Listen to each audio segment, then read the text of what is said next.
নবীজি চোখের পানি ঝরাইছেন।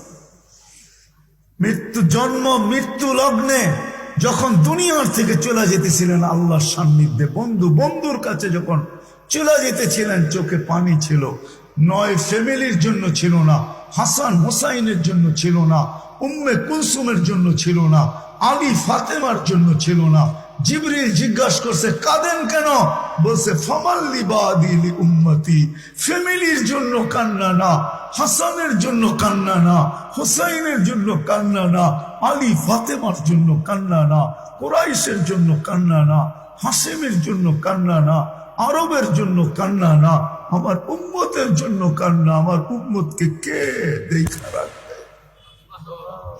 কে দেখা রাখবে? আল্লাহ গ্যারান্টি দিছে আমি দেখা রাখবো। আসেন, লা আতরুকু উম্মাতাকা ওয়াহদা ওয়ালা ফারদা, আপনার উম্মতকে আমি একা